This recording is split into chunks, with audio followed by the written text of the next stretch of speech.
আদালতক বিপথে নিয়া কোন এইগৰাকী অপৰ্ণা শৰ্মা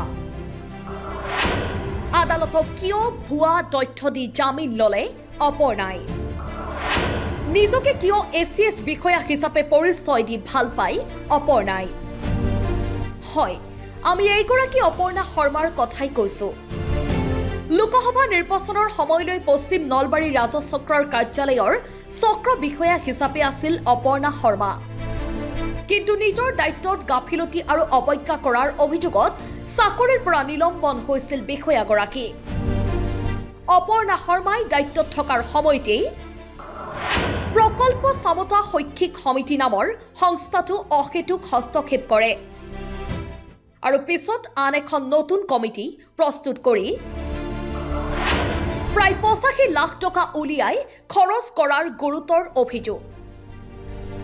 প্ৰায় 85 লাখ টকা উলিয়াই খৰচ কৰাৰ অভিযোগ তুলি বেলখৰ আৰক্ষী থানাত সংস্থাটোৰ সচিব প্ৰমোদ চন্দ্ৰ দত্তই গোচৰ দিয়ে চক্ৰ বিষয়া অপৰ্ণা শৰ্মাই অহেতুক হস্তক্ষেপ কৰি অনাধিকাৰ চৰ্চা কৰি আমাৰ মাজত সোমাই আমাৰ পৰা সকলো তথ্য পাতি বেংক পাছবুক আদি হস্তগত কৰি লৈ যায় এই ক্ষেত্ৰত আমি মহামান্য উচ্চ ন্যায়ালয় ওচৰ চপাত উচ্চ ন্যায়ালয়ে সেইবোৰ থানাত থবলৈ বেলখৰ থানাত থবলৈ নিৰ্দেশ দিয়ে যদিও কৌশলগতভাৱে তেওঁ থানাত নথৈ তেওঁ নতুনকৈ পতা অবৈধভাৱে পতা কমিটিখনৰ হাতত গতাই দিয়ে আৰু তাৰে পিছত আমি ইয়াৰ প্ৰতিবাদত আমি উচ্চ ন্যায়ালয়ৰ ওচৰ চাপোঁ আৰু পৰৱৰ্তী সময়ত আমি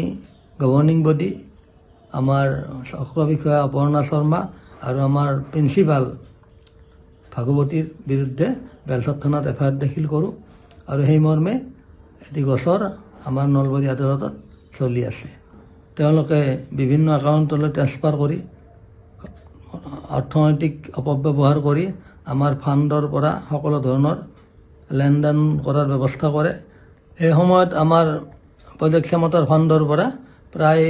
60 লাখৰো অধিক টকা অন্য ফাণ্ডলৈ ট্ৰেন্সফাৰ কৰি প্ৰয়োজনীয় কামত অৰ্থৰ ব্যৱহাৰ কৰা নাই পিছত বেলখৰ আৰক্ষীয়ে অপৰ্ণা শৰ্মাৰ বিৰুদ্ধে 482 ধাৰাত ভাৰতীয় নাগৰিক সুৰক্ষা সংহিতা আইনৰ অধীনত গোচৰ নম্বৰ 98/2024 আৰু 120B/406/408/409/468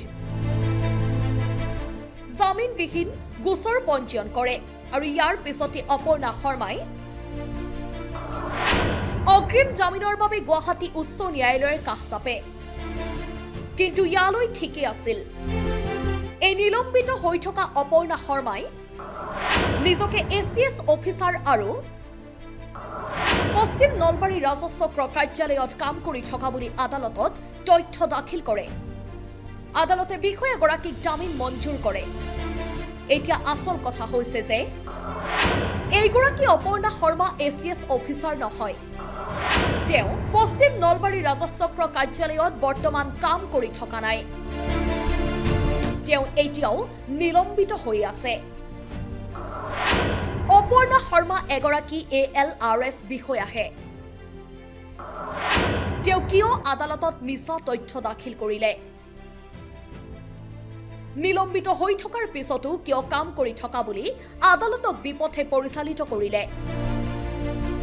অকল এয়াই নহয় এগৰাকী নিলম্বিত বিষয়াৰ বিৰুদ্ধে আমাৰ হাতত আহি পৰিছে তেওঁৰ অনিয়মৰ বহু তথ্য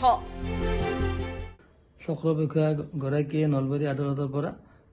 ইতিমধ্যে জামিন লৈছে সেই জামিনত তেখেতে ভুল তথ্য দাখিল কৰি আদালতক বিপথে